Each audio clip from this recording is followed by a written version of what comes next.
First, there's comedy now on BBC Radio 4 as Hugh Dennis, Steve Punt and the team present The Now Show, which, because of transport problems in London, was recorded yesterday evening in a studio in Broadcasting House.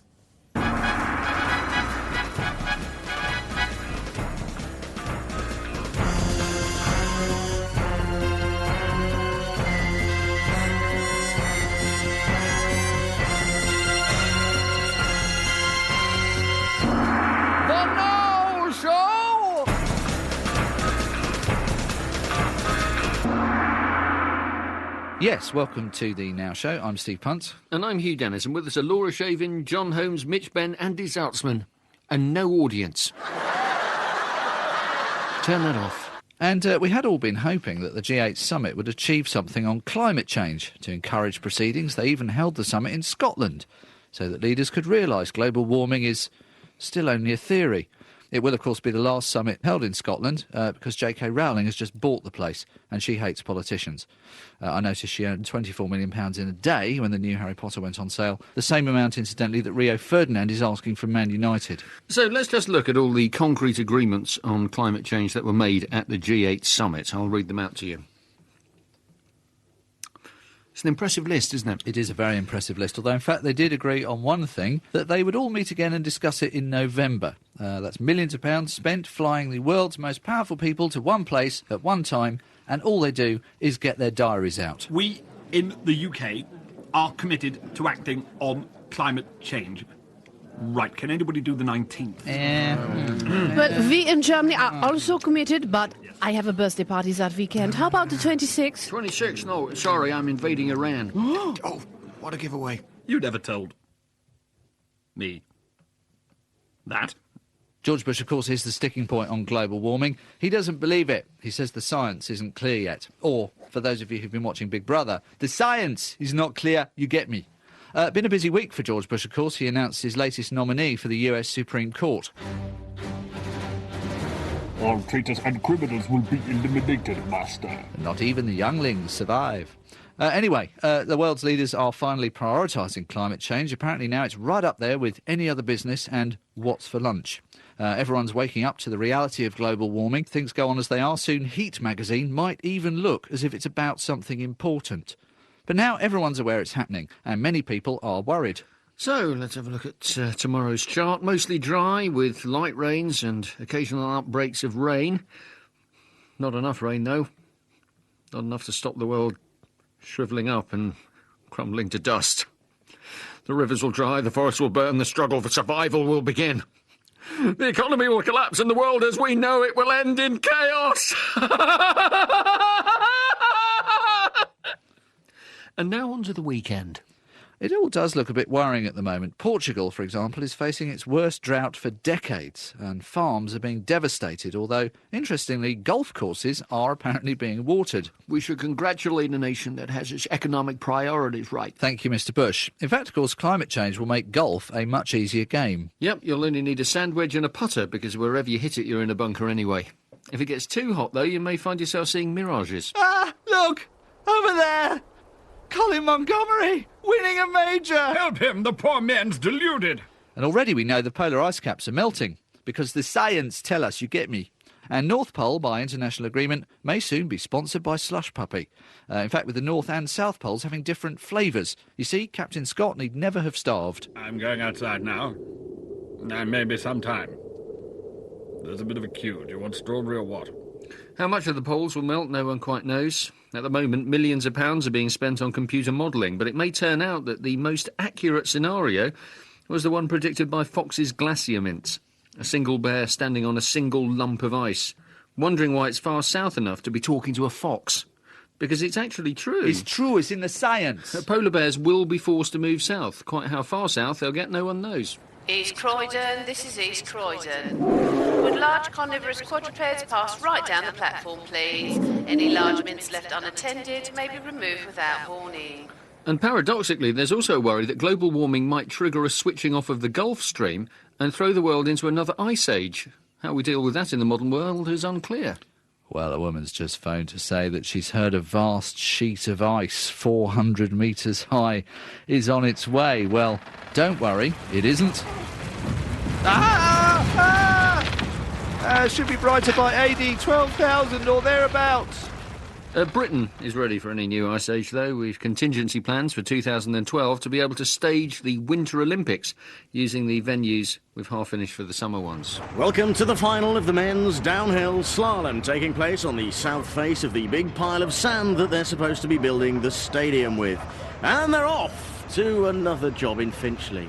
At the moment, though, we're also facing a drought here in England, the worst for 30 years. It's partly because of lack of rainfall, but also because the water authorities are leaking water all over the place.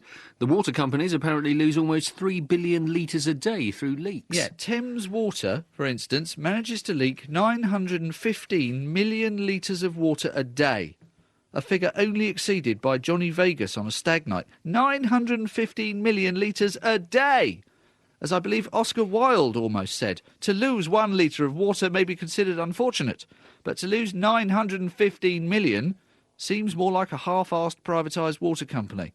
915 million litres gone every day. That's enough to fill 366 Olympic swimming pools. And the irony is, with Thames Water in charge, we're going to be lucky to fill just the one when we actually need it. Yes, welcome to this 4x100 metres freestyle final. And as the tilers regrout the last of the new blue tiles, Australia line up as the favourites, taking on the United States and the Chinese in lane 4.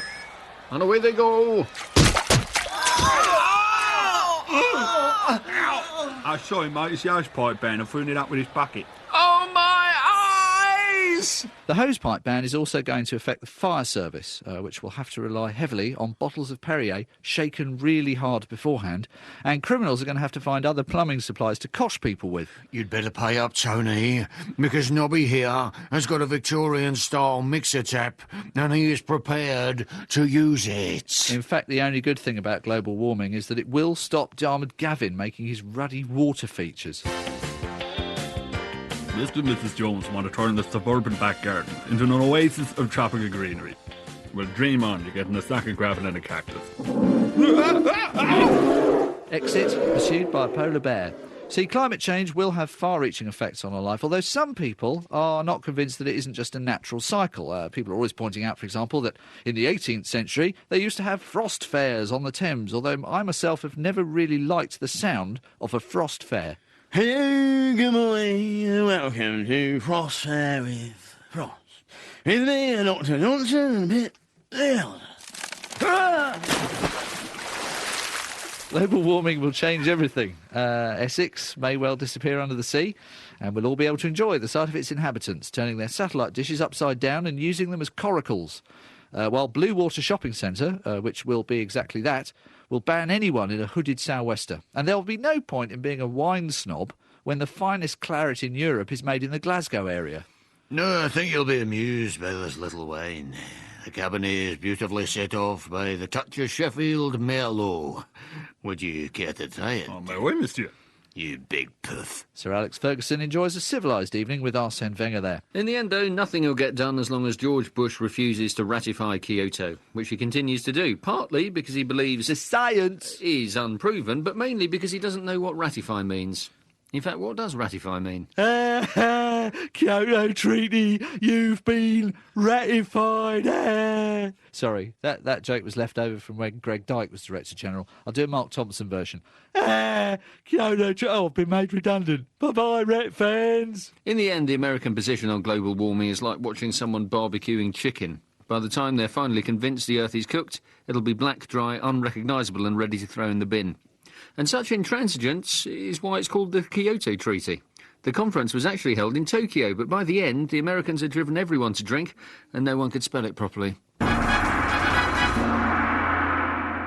Now, for home news, over to Mitch Benn. Last night I awoke in a terrible state. All I could remember was 7 and 8, and where they should go in the top row, and then I looked down at my hand and I was clutching a pen. Tried to get back to sleep, but all I could do was obsess about a box that was missing a 2, and columns and rows flashed around in my head. I really must stop doing these things in bed, 'cause I'm starting to dream in Sudoku. My head's full of numbers all night. That numerical test won't allow me no rest, as I wonder if I've got it right. I'm starting to dream in Sudoku. It's driving me out of my mind. I can't cope with the strain as my slumbering brain is filled with numbers 1 through 9. Fiendish. As you know, the Now Show is coming to you this week without a studio audience, and it's proved a blessing for Jon Holmes, as we've been able to let him out of his little cage for a run with absolutely no danger of him being trampled underfoot by the crowd. Free as a bird, yet only half the size of a small one. And here he is with your letters and calls this week. You know, I can never remember whether you're Punt or Dennis. Now, let's pretend that we've had a lot of calls over the past 7 days and that this is the first. John, one of the topics we're allowed to talk about on the radio this week is an amusing twist on the many stories we hear about hooded youths acting like irritating little git-yobs on our streets. And it's happening in Kent, where you live. Why not tell us more? Do you know, I shall. Now, as I've mentioned on the Now Show before, I do live in Kent, and last time I spoke about it, I mocked a man who turned Bleak House in Broadstairs into a starter home for chavs. Now, he turned out to be a lot bigger than me. If you missed it, you can download it again at bbc.co.uk/listen-again/nowshow/John drops himself in it bigtime.co.uk. Anyway, safe ground this time because I'm turning my attention to the hooded yobs of Margate. Actually, it's more the pensioners of Margate who, let me tell you, are genius. To combat the rise of hoodies and baseball caps, the uniform associated with antisocial behaviour, the pensioners of Margate have taken to adopting the look as they walk around town or toddle down to the post office to collect their pensions. Seriously. Actually, one of them told the press this week... Once older people like us get hold of the look, it loses all of its street cred. I tell you, Margate pensioners, you rock. Then she added... And I really like hoodies because they're nice and warm on cold days. Big up the grandma, massive. But what an excellent plan. Gangs of coffin dodgers reclaiming the streets by making things uncool. In fact, it's such a good idea that they should apply it to all crime. If pensioners start taking crack, then that won't be cool either, and spindly, dead-eyed, squawking pop addict Pete Doherty will be about as hip as... someone with a new hip. Seriously, though, it's a highly effective combination. Detractors do say that antisocial behaviour orders aren't working, but combine them with pensioner power, and it could just be the answer we need to fight the climate of fear. As David Essex would say if he were on the mean streets, OAPs and ASBOs against the frightening! And criticism of the poor and tenuous quality of that so-called play on words should be addressed to Roger Bolton, The Radio, London. Speaking of complaints... let's take another call. John, we also hear of possible alterations that new Radio 4 controller Mark Damazer may be making to the schedule. As quite fussy, set-in-our-ways listeners who will not tolerate any form of change and are extremely likely to meet any with letters to feedback and or violence, what can we expect in the future? Well, I'm thinking hover boots and robots with lasers for yes, eyes. we meant the future of Radio 4. Don't be so facetious. Remember, we know where you live, and we once lynched Melvin Bragg for being a smartass. Right, sorry. Changes at Radio 4. Well, I have to tell you that the biggest problem facing Radio 4 is at breakfast. If the Today programme wants to compete in an ever more competitive market, then it needs to update its image. But as ever... I'm here to help. And do you know what they're missing that their breakfast show competitors have in abundance? Jingles. That's what. Welcome to Today Show Future. He's the man who's got the best news. Jon Humphries, whoa, on Radio 4. Move over, Moyles. There's a hip new gunslinger in Jingle Town. But sadly, Humphries thought it was too retro, so we had another go with a sexy approach for Sarah Montague. Oh, the Today Show. On Radio 4. Sarah Montague. You what you know. Sarah Montague, and yes, I would. Anyway, they're on the boss's desk, and I'll keep you posted as to whether he ever gets back to me. Let's not hold our breath. Now, of course, Sir Edward Heath died this week, described by Michael Howard as one of the political heavyweights of the second half of the 20th century, and by Tony Benn as a man whose political views were well to the left of the current Prime Minister, but by me as another of the voices that Mike Yarwood never really quite seemed to master. Only a couple of his voices, of course, are now still with us. He would have to open his comeback show with... Betty, what a shilly-billy. Immediately followed by... And this is me. Something we all knew anyway, to be honest. But Michael Howard's point is a serious one. Heath really was from a different age of politics, a time when there was actually an opposition, when there were actual choices to be made between Heath and Harold Wilson, two contenders vying for the premiership, from different parties and everything. And it was about who would be elected, not about when one would resign to give the other a turn. I will serve a full term. Which means what? Full term? Well, 9 months if you're pregnant, 12 weeks if you're at school, and if you're Tony Blair, it could mean anything. All he has said is that he'll not fight another election. That doesn't mean resigning necessarily. He might be planning a dictatorship. What do I mean, planning? Ted Heath, everyone said, was the first of the new breed of Tories, unlike Boris Johnson, who is the last of the old breed. But some things never change. How familiar does this sound? Edward Heath is the party's first working-class leader, brought in by a Tory party keen to get away from their stuffy image in the hope that he can reconnect them to ordinary people. And it worked very well. He connected magnificently with ordinary, everyday people who were interested in ocean racing and conducting symphony orchestras, things all of us can relate to. Heath was actually the last remotely cultured Prime Minister we had. If you put Margaret Thatcher in charge of an orchestra, she'd have removed their subsidy, denounced classical music as economically unproductive and downsized them to a quartet. And as for Tony Blair, we don't know whether he's cultured or not, because he's learned from focus groups and demographic tests never to admit to it anyway. You know, apples and pears, down wit the kids, digging that rap music, and I love EastEnders. Gore blimey, and big it up, science to win, he keeping it real in the house, passes a glass of the Cabernet Sherry. I can't keep this up any longer. Politics was different in the 1970s because, and I believe I said this at the Brighton conference... Oh, Yarwood's in the room! The parties actually stood for different things, and he had more to vote on than which is your favourite colour. It was a clear choice. The baton-wielding sailor versus the pipe smoker whose wife wrote poetry. Unlike today, the creepy one versus the smarmy one whose wife charges a huge amount for public speaking. In those days, of course, it counted against him that he was a bachelor, unfavourably compared with the family man Wilson. Being a family man is, I think, highly overrated. Saddam Hussein was a family man, of a sort. Just saving on the birthday presents. It's interesting, though, that even 40 years ago the Tories were struggling with choosing a leader.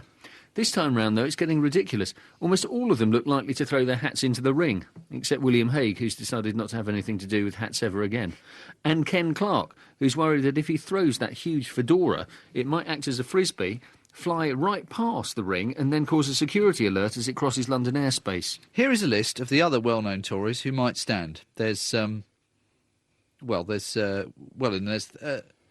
see, no wonder they support introducing ID cards. It might help them identify the candidates. Now, that's actually a little unfair, of course. Tim Yeo might stand, and I have heard of him. I recognise his surname from when cool people say hello to me. Actually, he could be the one to connect them with younger voters. Hello, I'm Tim Yeo. Yo! That's right. He could be Minister for the Science. Who else is there? Theresa May, although Edwina definitely will. And it looks likely that Dr Liam Fox might go for it, although frankly it would be an electoral disaster appointing anyone called Doc Fox as leader of the opposition, although Simon Cowell possibly as Chancellor. Well, we're all going to have to tighten our belts and possibly wear them a little lower. What they really want is to take the best of each previous leader. Margaret Thatcher's authority, John Major's common touch, William Hague's youth, Ted Heath's refinement, and Michael Howard's wife. Or, alternatively, Margaret Thatcher's determination, John Major's sex drive, William Hague's humour, and above all, Tony Blair's policies. You're not having them back, you know. They're mine now. That's satire, but I was thinking, there's an eerie familiarity about these constant changes of Tory leader. And then it occurred to me what it was. In the past 30 years, we've had 6 Conservative leaders and 6 Doctor Who's. Is this a coincidence? Who's really doing the choosing? You will choose Ian Duncan Smith. But why? Why? Because at the next election, you will be exterminated. Apparently, he told them in advance he'd resign after one conference. Michael Howard took over, tried to persuade Billie Piper to stay on as Foreign Secretary, but she turned it down. Anyway, they announced the rules for the leadership contest this week. Now, it's a bit complicated, but basically the new Conservative Party leadership ballot procedure goes like this. Scissors, cut paper. Stone, blunt scissors. Paper, map, stone. You couldn't make it up. Well, that's it. Mr. Richard Littlejohn, you're our new leader. You couldn't make it up. And now a man who once ate a dolphin snout to tail for a school project, and who is now holed up in a medium-calibre cafe somewhere. Andy Zaltzman. Well, I'm here taking refuge in my favourite cafe, the underground cabin. I've just got the world's latest score from the United Nations, and well, it's not good news, really. The world has slipped down to 2.6 out of 10. Now, let's put that in perspective. In 1769, it scored 5.8, and they had typhoid. I don't really know how they work it out, but the fact is, the world's in a mess, and Iraq is right at the centre of this ungodly porridge, and right at the centre of Iraq lies a rotting balsa wood box, on which is painted the words, "This box belongs to Pandora," in enormous red letters. The most annoying thing is that Pandora had spent months parading around her bedroom with a big placard reading, "Please don't open my box." With the civilian death toll in Iraq now officially calculated this week at around 25,000, it's hardly surprising that the American forces have still not been welcomed in by the Iraqis as the liberating heroes they promoted themselves as. Instead, they've been welcomed very much as we would all probably welcome an arsonist who set fire to our house, watched it burn from it, then bravely gone in, put out some of the fire, and rescued one of our 2 cats, before emerging triumphant saying, "Rejoice, I've saved your only cat." To which we would probably respond, "I had 2 cats." And they would reply, "You have 1 cat." And you would then say, "Well, you've just burnt my house down." And they would hit back, "Well, rejoice, I've saved your only cat." And we might then say, "Look, is there any chance you could build my house again?" And they would say, "Oh, look, he's purring. He's a happy cat. Haven't we done well?" The more stories that emerge from the Iraq fallout, the harder it becomes to remember quite why Iraq was ever considered such a suitable candidate for war on terror's traditionally tricky second invasion. The first one, Afghanistan, was, it was all right, it's a bit overrated, hasn't really stood the test of time. The follow-up invasion in Iraq was, frankly, a self-indulgent mess. It really split the press and alienated a lot of fans. They'd better get the third album right if they ever get around to making it, although rumour has it they've been in a studio for 18 months fiddling around with sitars. Oh, yeah, waiter, could I get a pot of tea? Darjeeling. No sugar. Have you got that tea cosy that looks like Harold Wilson? All right, I'll have the Lloyd George. So now in Iraq and around the world, we're left fighting an enemy that we can't actually see.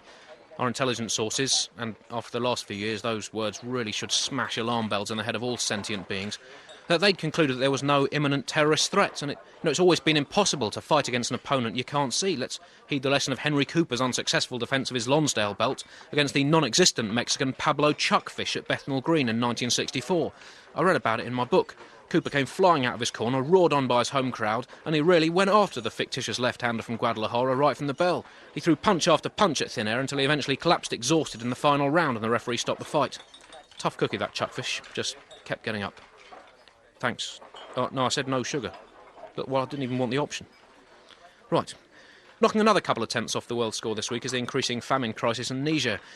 The UN is struggling to raise $30 million from the world's richest nations to help alleviate the crisis. That is the price of a promising footballer.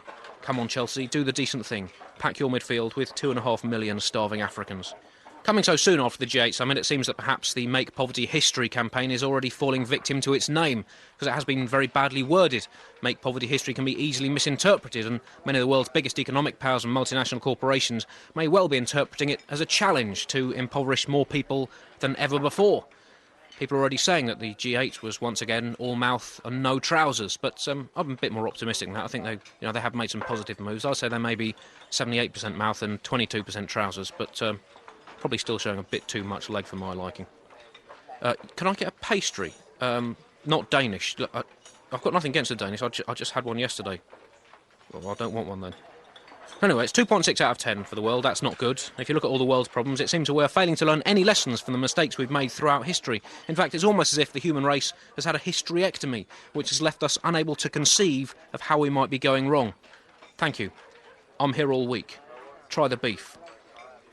And looking at the ongoing mess in Iraq, it seems to be proving once again Sir Isaac Newton's first law of international relations, namely the law of inevitable retaliation, which states, if you post dead rats through people's letterboxes, eventually someone will come round and post a dead rat through your letterbox. The young Isaac Newton discovered this as a teenager on his local housing estate through extensive and often painful research. He wasn't the most popular boy, but he did get results.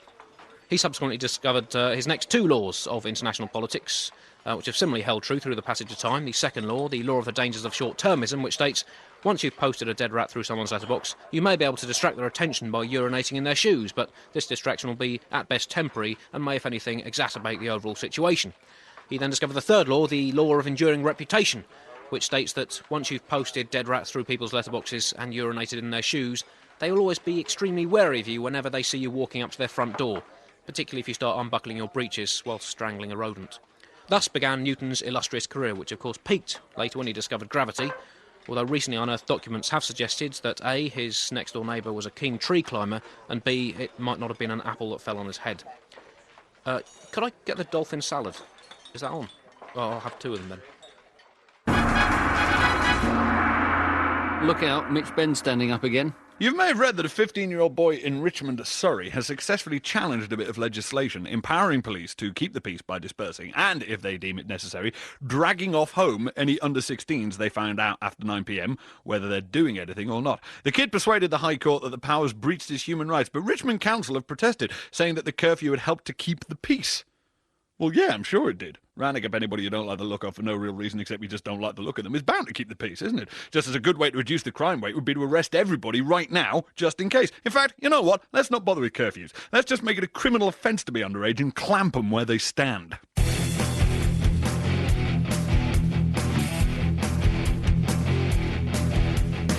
Not breaking windows, not tagging walls, not doing anything bad at all.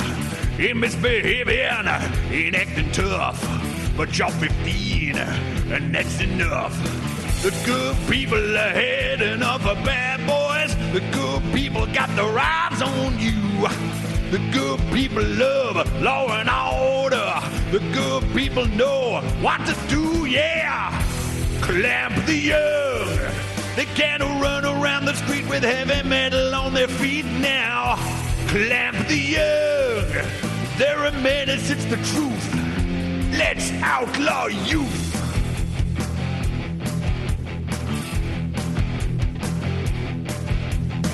Not just because you're peaceful now. Can't take the risk, you'll start a row. We know what you're up to, we're well aware of ya. Being a child in a build-up area. You can't fool us by being well-behaved. We read it in the paper, we know you're all depraved. And our desire for peace and quiet matters more than your human rights now. Clamp the young.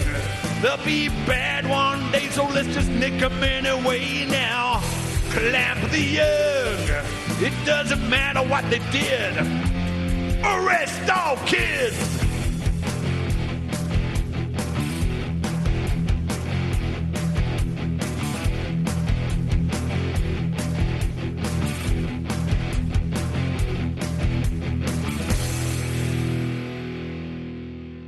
And that's it, apart from the audience question. Oh dear. There's going to be a problem. That was The Now Show, starring Hugh, Dennis and Steve Punt, with Jon Holmes, Laura Shavin, Mitch Benn and Andy Zaltzman. It was written by the cast, with additional material by Paul Powell and Willing. The producer was Colin Anderson. And The Now Show will be back, hopefully with an audience, at the same time next week. And you can hear more from Andy Zaltzman in his show The Department at 11 o'clock, Tuesday nights on Radio 4.